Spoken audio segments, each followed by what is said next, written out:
What is going on, guys, and welcome back to Touchdowns to Home Runs. My name is Bernie. Thank you for joining us today on the Touchdowns to Home Runs show. I hope that your day is going absolutely fantastic. Today, we're going to be breaking down 5 of the more exciting guys that the Toronto Blue Jays invited to their spring training camps this year. All of the guys are relatively young in terms of their age and the upper end of the prospect system for the Toronto Blue Jays. So some really interesting guys to look out for this year. Anyways, let's get into the video.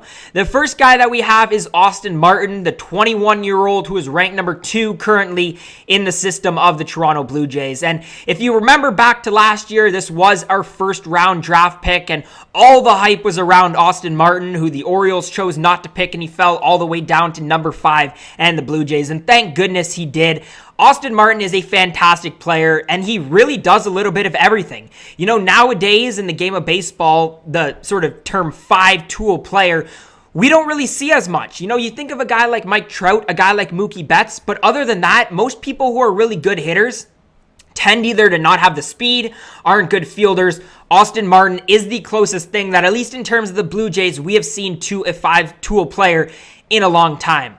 Austin Martin in Vanderbilt, if you haven't watched my past videos on him, was actually called the King of Versatility. Played pretty much everywhere on the field except pitcher and catcher. He's going to be primarily playing in the outfield for the Blue Jays, which again, when he does end up making a team, should create some excess players for maybe another trade possibility next offseason when the Blue Jays look to, make another push, maybe closer to the World Series.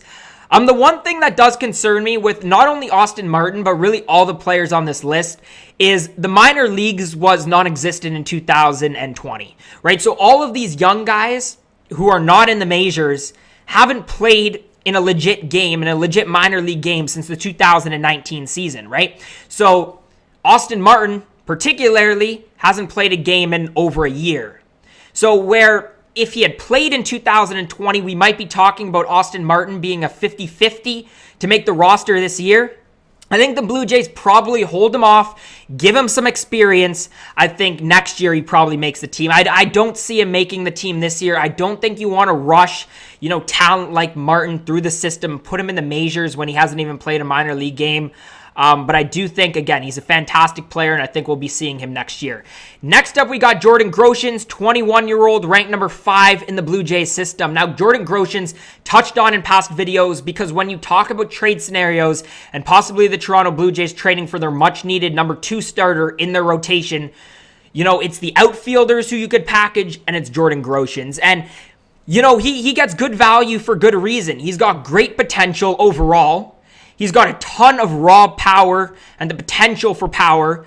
Hasn't necessarily shown it in the minors yet, but Fangraphs is really, really high on this bat that Jordan Groshans could end up developing into. He's a solid fielder overall, pretty good bat control. He's a guy, who holds his own at the plate. And again, I think he's only going to get better, develop more as a hitter as he gets more experience. Only 21 years old. In his last full season in the minors in 2019, he had .337 in A-ball. So again, really good at the plate. It was actually a decent sample size as well. But again, it comes to that same thing where Jordan Groshans hasn't played for a year. Now, we could theoretically use another infielder at the major league level. But again, I don't think you want to rush Groshans through the minors. I think a trade possibility is likely. If not, I think we'll see him in the minors and potentially up in the majors next year, depending on if Guerrero stays at first base or can transition back to third base. Next up, we got Simeon Woods-Richardson, ranked number 3 in the Blue Jays system, only 20 years old. This was the other piece other than Anthony Kay that we got back in the Marcus Stroman trade, and this kid is really exciting. A lot of teams have wanted this guy in trades, and I think, we got rid of Marcus Stroman, who the Blue Jays really didn't need at the time.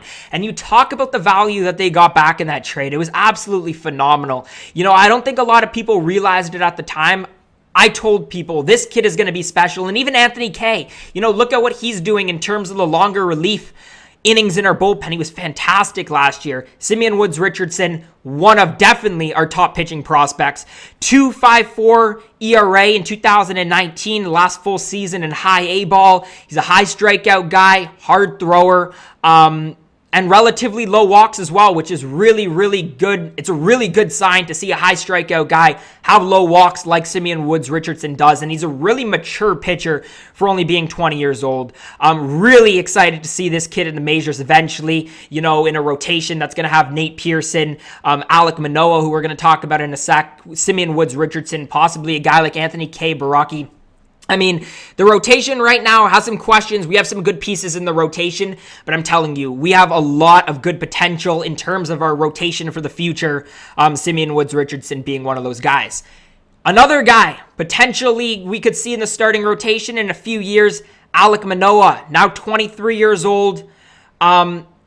This is a really interesting pitcher because he's got a big frame to him. This is a guy who's got a hard fastball, has a very, very solid slider, and 23 years old. So I think out of all of the guys that I'm saying today on the list and we're breaking down, Alek Manoah is probably the most likely to make the team. The reason that I'm saying you probably don't want to see him in the majors this year, right? Yes, you got questions in your rotation, but you still got Baraki K, Steven Matz, who you'd probably put in the 5 spot in the rotation before you put Alek Manoah. Now, if we wait to bring him up next year, he's 24 years old. He gets the, more experience under his belt because he didn't pitch in the 2020 season. And when some contracts expire, I think in the upcoming offseason, I think you fill that void with one of these young pitchers and, given Alek Manoah's age and his promise as a prospect, I think Alek Manoah is one of the guys who fits into the rotation next year. Last guy that we're going to be breaking down today, Adam Kloffenstein. Now, this is a very interesting guy, a guy who has flown up the system of the Toronto Blue Jays, 20 years old, now ranked 13 in the system of the Blue Jays. He's a guy who's got 4 really good pitches in 2019 at a 2.24 ERA. Only 20 years old. I think he's a few years away, but again, a lot of promise in terms of what we're going to get from the Blue Jays in the rotation in the future. This is a guy that I did a lot of research on last year when I was making my Toronto Blue Jays prospect rankings. 20 years old, you want to get him some more experience, probably at the higher levels in the minor league system, but a guy who has shown promise for the Blue Jays, really at every level that he's pitched at. And again, this is a guy who, will probably work his way into the top 10, probably even higher by the end of the season. I don't know if we even see him next year. He might be a 2023 type ETA guy, but I think you look at this Blue Jays, you're looking at, Kloffenstein, Manoah, Woods-Richardson, the guys that they have in their bullpen, Nate Pearson. The Toronto Blue Jays have done a great job developing their young pitchers. They've done a great job developing their farm system, their young guys. You look at having one of the youngest lineups in baseball last year. The Blue Jays have done a great job not only acquiring, real young talent, but done a great job not wasting it and really developing that talent. Something that I think, this management and this coaching staff has done a lot better than we saw in previous years when Alex Anthopoulos was the general manager of the Blue Jays and you saw John Gibbons. So I think the Blue Jays looking fantastic in their future and being a dynasty for many years to come. But anyways, if you guys did make it to this point in the video, thank you. Let me know your thoughts on these 5 guys. Do you think any of them will make the Major League roster?